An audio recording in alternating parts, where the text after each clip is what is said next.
सास, माँ, बहू और बेटी। नहीं नहीं, ये कहानी इन सारे के सारे रिश्तों की नहीं, बल्कि 2 रिश्तों में ही सभी रिश्तों के होने की है। अरे बहू, मेरे और तेरे ससुर जी की रोटी मत बनाना, मैं बना लूंगी, दिन तक ठंडी हो जाती है। बहू जो कि एक वर्किंग लेडी थी। नहीं नहीं माँ जी, मैं अच्छे से कपड़े में लपेट देती हूँ ना, आप क्यों मेहनत करेंगी, माइक्रोवेव में गर्म कर लेना। अरे नहीं बहू, मेहनत मत कर, वैसे भी ऑफिस में कम मेहनत होती है क्या, जा रहने दे। लेकिन बहू मानती नहीं, वो सास ससुर की रोटी बना कर ही जाती है। दोपहर में खाने के वक्त ससुर जी कहते हैं, अरे बहू को रोटी बनाने के लिए क्यों मना कर दिया, क्या हो गया, ठंडा ही तो खाते आए हम लोग हमेशा से। अरे वो क्या है ना, सुबह ऑफिस जाती है, घर का सारा काम करने में वक्त लग जाता है, अरे थकती है वो अलग, तो मैंने सोचा बहाने से ही थोड़ा कम काम करवाऊं। ससुर मुस्कुरा रहे होते हैं। ये तो अच्छा है, बहू को समझना जरूरी है। वक्त बीत रहा था, घर में सब खुश थे कि एक दिन, माँ जी आप शाम को थोड़ा टहलने निकला करें, घर पर रह रहकर हड्डियां जाम होती है, पापा को भी ले जाया करिए, मैं वक्त पर तो आ जाती हूँ। बहू ठीक 5 बजे ऑफिस से घर आ जाती है, फिर चाय नाश्ता बनाकर सास ससुर के साथ बैठती, उन लोगों को सारा दिन का हाल बताती। रात को पति घर आता है। क्या बात है बेटा, ऑफिस से आकर कभी हम लोगों के साथ भी बैठा कर। अरे माँ, दिन रात काम करके मन ही नहीं करता, अगले दिन की फिर तैयारी होती है, आप और पापा ही कमरे में आ जाओ। इससे अच्छी तो बहू है, कितना भी थकी रहे, घर आकर हम लोगों के लिए चाय नाश्ता बनाना, फिर बातें करना। बहू ना होती तो हम बुढ़ा बुढ़िया तो बैठे ही रह जाते।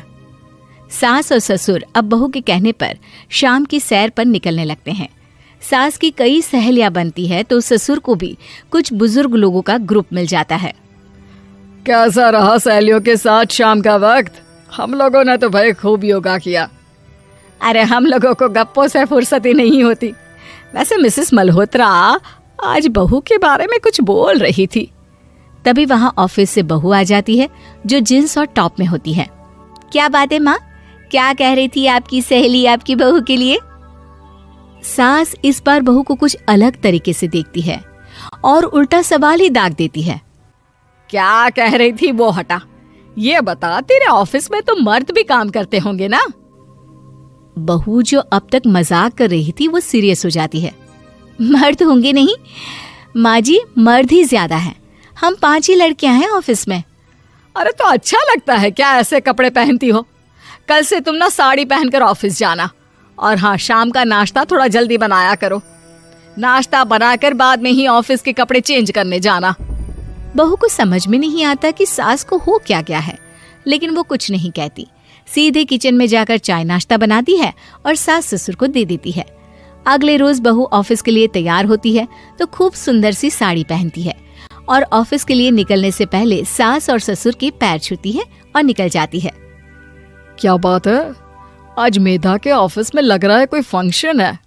अच्छा, पता नहीं, मुझे तो बताया नहीं, वैसे तो सारी बात करती रहती है। अरे देखा नहीं कैसे साड़ी पहनकर जा रही थी?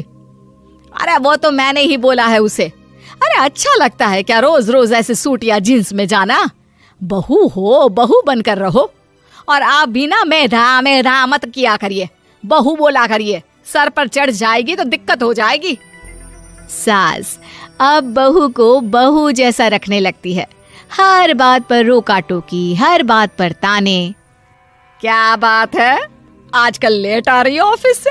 अरे चाय के लिए भी देर हो जाती है, हम लोग फिर पार्क में भी देर से पहुंचते हैं। सभी की बहुएं वक्त से चाय नाश्ता करा देती है अपने सास ससुर को, बस एक तू ही है जो उस वक्त ऑफिस से निकलती है। माँ जी, वो एक रास्ता पुलिस वालों ने न जाने क्यों बंद कर रखा है, जिसके कारण ट्रैफिक ज्यादा हो जाता है। मैं कोशिश करूंगी कल वक्त से पहले ही निकल जाऊं। ससुर देख रहे होते हैं कि बहू अब परेशान सी रहने लगी है। एक रोज, मेधा, बेटी मेधा। जी पिताजी। बेटा देख जरा कौन सी टी शर्ट अच्छी लग रही है। वो क्या है ना, शाम को सब बदल बदल कर टी शर्ट पहनते हैं, मैं भी सोच रहा हूँ कि आज कुछ अच्छा सा पहन कर जाऊं। हाँ पिताजी, ये सही है। ये लाल वाली ना बहुत जचेगी आप पर। मेरे पापा पर भी डार्क रंग बहुत जचता है। क्या चल रहा है? अरे ससुर के सामने घूंघट तो छोड़ो, ऊपर से रंग बताया जा रहा है टी शर्ट का। अरे बहू, कोई संस्कार दिए नहीं है क्या तेरी माँ ने? बहू इस बार बहुत निराश हो जाती है। वो वहां से तुरंत अपने कमरे में चली जाती है। अब बहू घर का सारा काम करती, ऑफिस जाती, लेकिन साड़ी और सर पर पल्ला लेकर। एक बार पड़ोसन उनके घर आती है। वाह सुमित्रा बहन, बहू का तो रूप ही बदल दिया। ठीक किया, बहू बहू जैसी ही अच्छी लगती है। अच्छा चलती हूँ मैं। पड़ोसन के जाने के बाद सास बड़ी अकड़ के साथ कहती है, देखा मेरा कमाल, कैसे मैंने मेधा बहू को कंट्रोल में कर लिया। अब बारी ससुर के बोलने की थी। हाँ सुमित्रा, बिल्कुल ये काम तो किया है तुमने, लेकिन कभी सोचा क्या खो दिया? क्या खो दिया? मैंने तो कुछ नहीं खोया जी। खोया है, पहले बहू जब ऑफिस जाती तुम्हारे पैर छूकर तुम्हें गले लगाती, लेकिन अब सिर्फ पैर छूती है। हाँ जी, ये बात तो आप ठीक बोल रहे हैं।